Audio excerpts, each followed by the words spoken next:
Salut la Bulls Nation, bienvenue sur French Bulls TV. On va revenir sur les deux derniers matchs des Bulls, les deux belles victoires des Bulls face à Brooklyn, face à Washington, les deux fois en encaissant moins de 90 points, avec comme principal enseignement d'entrée le changement dans le 5 de départ et dans les rotations, puisque Billy Donovan a décidé de titulariser Patrick Beverley, donc ça on s'y attendait quand même pas mal. Mais il a également titularisé Alex Caruso en sortant Patrick Williams et Ayo Dosunmu du 5 de départ, ce qui nous a donné un line-up à 4 arrières pratiquement, même si bon, Demar Caruso joue 3 et 4 hein, presque. Mais en tout cas 5 de petite taille avec donc Beverley, Lavin, DeRozan, Caruso, plus Vucevic. Et on sait que c'est le genre de line-up que Donovan affectionne plein de fois, dans plein de matchs. Il y a toujours des périodes de 4-5 minutes où il aligne 3-4 arrières en même temps, en plus de soit Drummond, soit Vucevic, ou même parfois Derrick Jones Jr. en poste 5. Donc on n'est pas plus surpris que ça.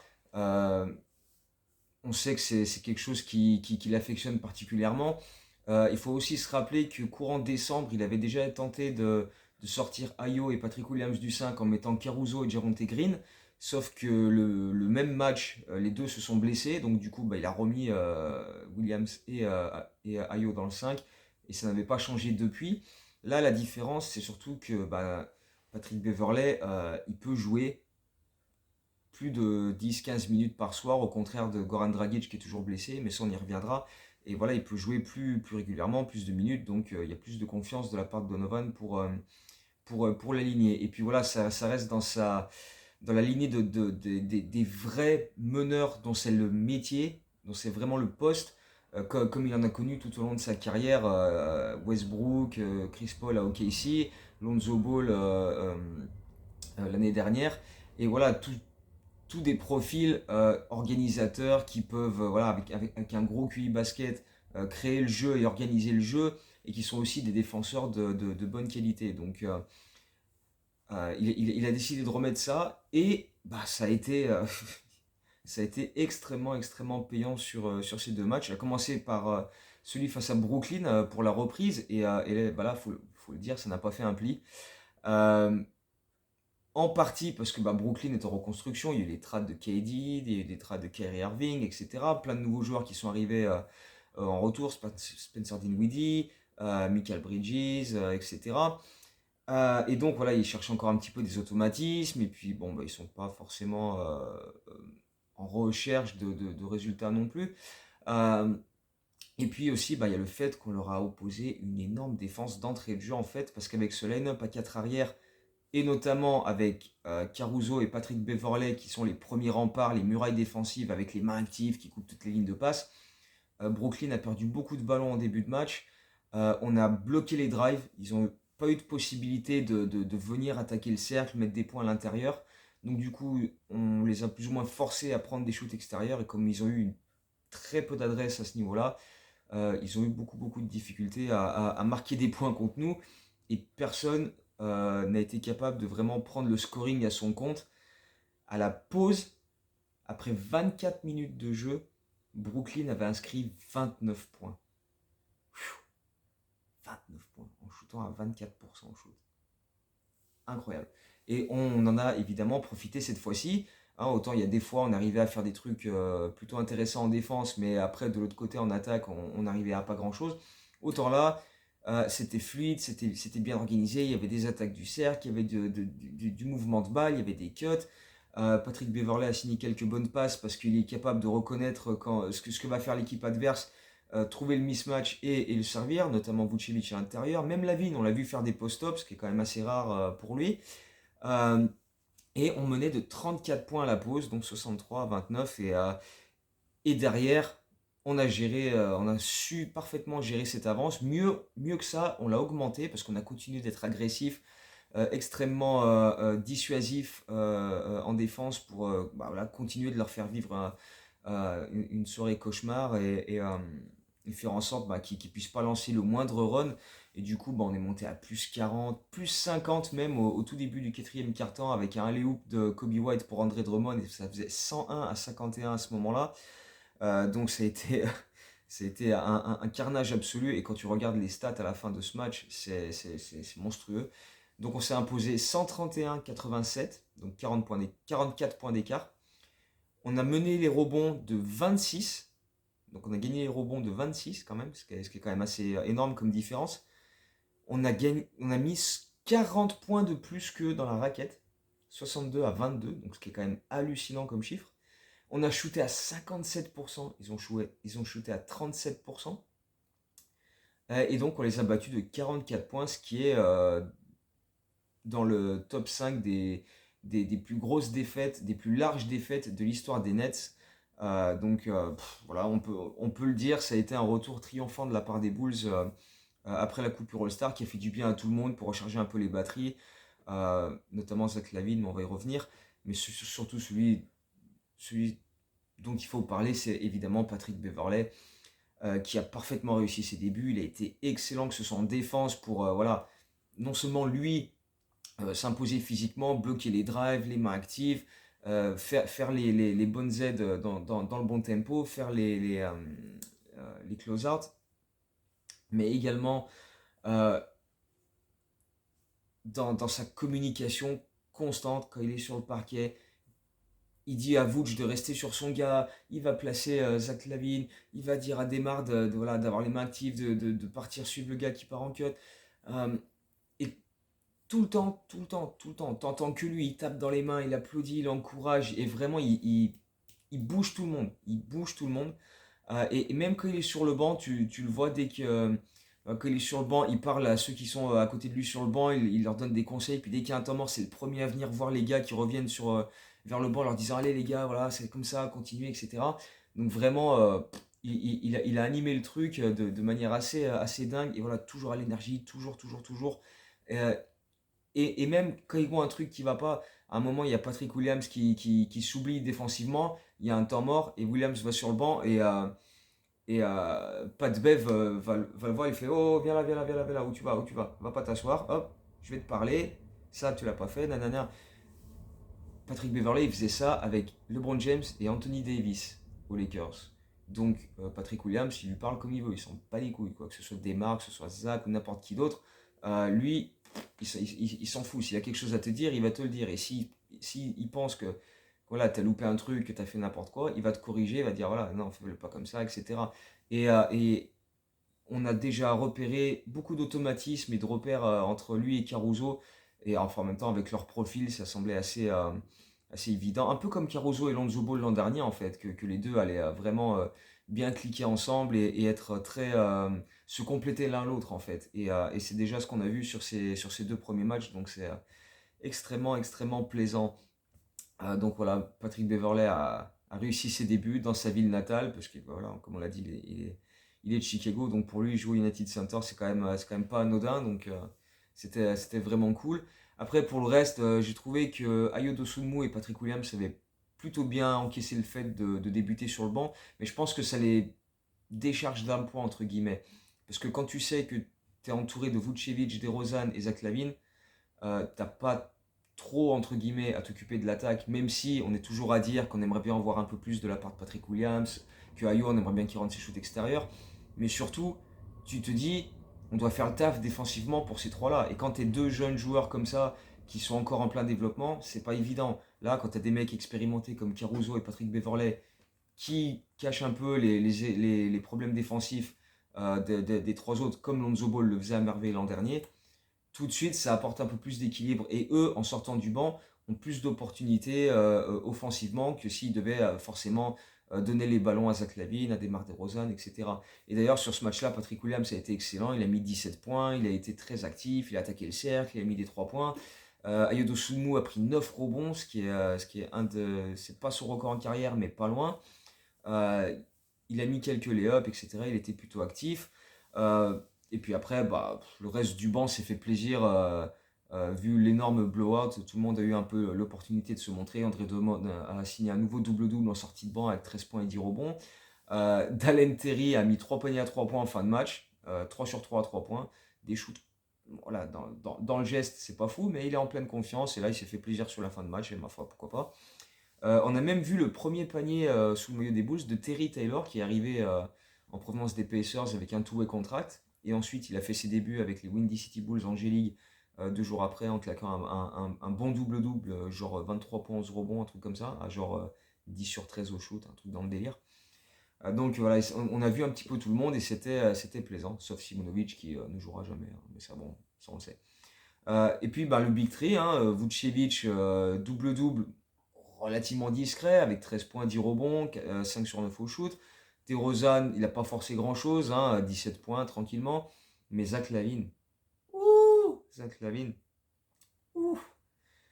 Patrick Beverley disait quand il est arrivé en discutant avec Zach LaVine, il lui a dit, toi, tu es là pour mettre le ballon dans le panier à un niveau élite. Ah bah là, pour le coup, niveau élite et efficacité, il s'est posé là, le Zach, hein, 32 points, 12 sur 17 au shoot, 4 sur 6 à 3 points, 4 sur 4 au lancer, 6 rebonds, dont une claquette dunk bien énervée en transition. Il a été monstrueux d'efficacité, que des bons choix balle en main, 2 passes décisives. Il s'est plutôt bougé en défense aussi, Vucevic aussi d'ailleurs, je ne l'avais pas dit. Mais, et en plus, aucun de ces gars-là n'a joué plus de 29 minutes. Donc, large succès, tout le monde a contribué, on a pu reposer les principaux joueurs, donc tout bénef, c'était vraiment top top avant d'aborder un match extrêmement extrêmement important dimanche face à Washington, parce que bah, Washington était juste devant au classement, et donc c'était l'opportunité de se rapprocher, de se remettre véritablement dans la lutte pour accéder au play-in. Et dans ce match contre Washington, un peu comme les précédents matchs entre les Bulls et les Wizards cette saison, ça a été assez serré, indécis, accroché pendant la grande majorité du match. Mais cette fois-ci, au lieu d'attendre les dernières possessions, les Bulls ont fait la différence dans le quatrième quart-temps, après 3 premières périodes plutôt serrées, mais voilà, ils ont fait la diff dans le dernier avec une bonne maîtrise et pas mal d'actions clutch. Bon, on va revenir quand même sur l'ensemble du match. D'entrée, on leur a quand même imposé une grosse défense, un peu comme avec Brooklyn, en essayant au maximum de les empêcher d'aller jusqu'au cercle. Surtout avec l'absence de Porzingis, ça nous permettait de pas être, comment dire, de pas avoir en face une équipe avec beaucoup de joueurs intérieurs capables de nous détruire. Donc le line-up avec 4 arrières n'a pas énormément souffert. Il n'y a que vraiment Gafford qui nous a mis un peu la misère, qui a fait un très très gros match d'ailleurs, qui nous a mis je sais pas combien de dunks sur la tronche, qui a pris quelque chose comme 7 rebonds offensifs. Enfin lui il a fait un gros match. Mais derrière ça, Washington a été assez pauvre, notamment Kuzma qui a totalement balancé son match. Lui, il a été absolument dégueulasse. Mais bref, on les a empêchés d'aller vers le cercle, sachant que c'est là qu'ils sont souvent le plus dangereux. C'est une des équipes les plus à droite et qui marque le plus de points dans la peinture, avec voilà, des gros pourcentages d'adresse parce que c'est près du cercle. On a empêché ça, encore une fois, avec Pat Bev, Caruso qui sont les premiers remparts, qui coupent les lignes de passe, qui interceptent, qui anticipent, etc. Donc Washington a eu assez peu d'opportunités d'aller au cercle, ils ont pris des shoots lointains et comme les Nets, ils ont eu très très peu de réussite sur ces shoots-là. Donc du coup, ils ont eu beaucoup de difficultés. Mais c'était un match serré dans la première mi-temps parce que nous aussi, au final, on n'a pas eu vraiment d'adresse extérieure. On était à 1 sur 13 à 3 points ou 1 sur 12 à la mi-temps. Même si voilà, il y a eu quand même des séquences offensives intéressantes par-ci par-là, mais on n'arrivait pas à creuser un écart parce que voilà, c'était des 2 points, des 2 points, des 2 points et pas vraiment l'opportunité de faire un gros run en enquillant les 3 points dans tous les sens. Donc on menait 47-45 à la pause, donc seulement 2 points. Mais par contre, ouais, dans la deuxième mi-temps, c'était tout de suite un peu plus costaud. Et dans le troisième quart-temps, notamment, on a eu droit au carreau chaud, qui nous a fait un festival entre euh, hustle play, faute offensive provoquée, rebond offensif, 2 paniers à 3 points, une passe en transition. En l'espace de 3-4 minutes, il a enchaîné les hustle play des deux côtés. Et il a permis aux Bulls de se créer un écart un peu plus conséquent. On était à plus 10, plus 12. On était vraiment bien dans ce match-là. Euh, Washington est un petit peu revenu grâce à Bradley Beal notamment qui a rentré quelques shoots très très compliqués. On a bien défendu sur lui, mais voilà, c'est un joueur qui est capable de rentrer des shoots extrêmement difficiles, un peu comme Zach LaVine. Et du coup, il a permis aussi de rester à peu près au contact, hein. Il y avait 7 points d'écart après 3 quarts temps. Et par contre, dans le quatrième quart, là, on a vraiment fait la différence. Kobe White avec 2 paniers à 3 points de suite. Quelques bonnes actions défensives. Lui aussi, il continue d'être excellent défensivement comme depuis 3 mois maintenant pratiquement.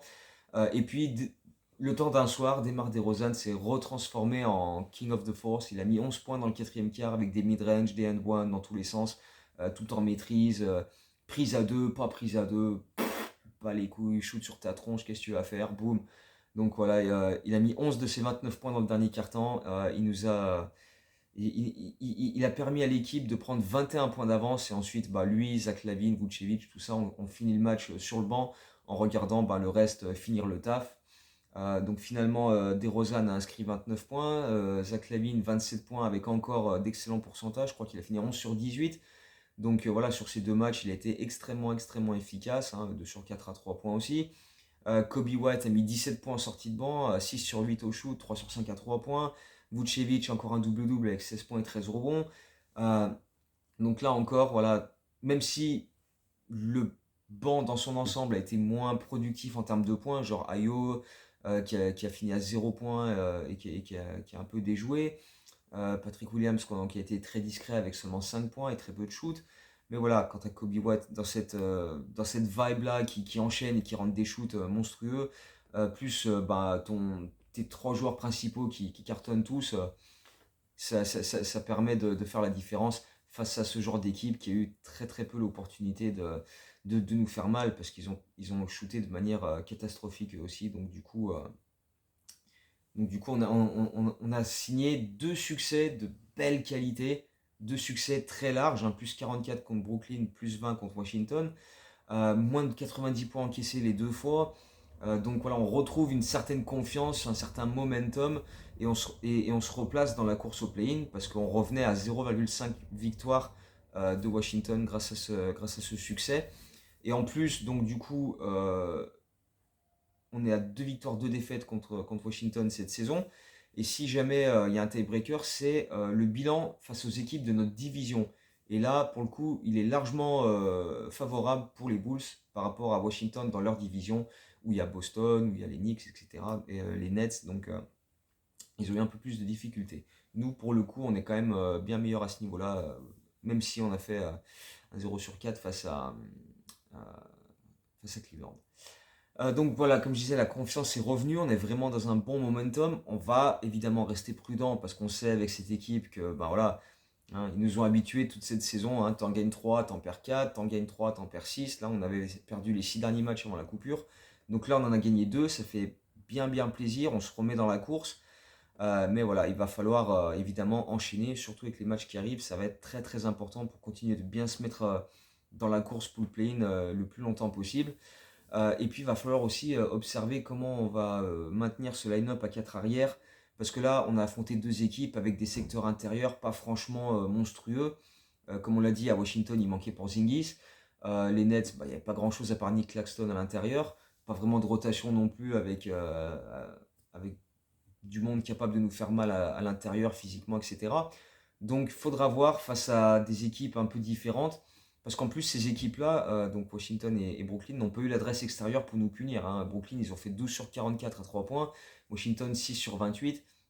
Donc il faudra voir quand on aura des adversaires qui seront beaucoup plus adroits que ça ou qui auront voilà, le secteur intérieur capable de nous faire beaucoup plus mal que ça. Je pense par exemple à Milwaukee avec Giannis, avec Lopez, etc. Avec Portis s'il est là. Oui, d'ailleurs, je crois qu'il est revenu de blessure. Donc voilà, ce genre d'équipe-là, ce sera peut-être plus compliqué d'aligner un line-up à 4 arrières. Mais bon, en tout cas, là, sur ces deux matchs, ça a marché. À voir comment on va poursuivre ça. Sachant que là, les matchs qui arrivent sont extrêmement importants puisque on vient de battre une équipe qui était juste devant nous au classement. Et ce soir, on est à Toronto, qui est juste devant encore. Et ensuite, on enchaîne avec un back-to-back où on est à Détroit. Donc là, les faux pas sont interdits. Toronto est à 30 victoires, 32 défaites. Washington, 28 victoires, 32 défaites. Et nous, on est à 28 victoires, 33 défaites. Donc ça se joue à pas grand-chose. Et en plus, Washington, donc eux, ils vont jouer Atlanta, qui est juste devant au classement, avec 30 victoires, 31 défaites, qui vient d'avoir un nouveau coach, puisqu'ils ont fait venir Quinn Snyder. Et Washington va également jouer 2 fois Toronto d'ici la fin de la semaine. En back-to-back, il me semble en plus. Donc ça va être quelque chose à surveiller. Ça peut provoquer énormément de changements entre Atlanta 8e, Toronto 9e, Washington 10e, Chicago 11e. Ça risque de pas mal bouger et s'interchanger dans les prochains jours parce qu'il y a pas mal de confrontations directes et ça peut être bon pour le classement et aussi pour l'avantage en termes de victoire-défaite sur la fin de saison. Donc les confrontations directes, ça peut être extrêmement, extrêmement intéressant. Euh, pour ces deux déplacements à Toronto et à Détroit, on devra composer sans Javonte Green qui n'a toujours pas repris les entraînements, qui devra en avoir encore pour à peu près une semaine.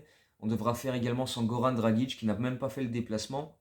D'ailleurs, le déplacement en avion des Bulls pour aller à Toronto a été retardé de plusieurs heures. Ils ont été bloqués à l'aéroport de Chicago parce qu'ils n'avaient pas l'autorisation de décoller, parce qu'à Toronto, il y avait beaucoup de neige et l'aéroport était inaccessible. Donc du coup, ils ont dû attendre plus de 3 heures dans l'avion à Chicago. Ils n'avaient même plus le droit d'en sortir une fois qu'ils étaient dedans. Donc c'était un petit peu compliqué, mais ils ont pu se rendre à Toronto.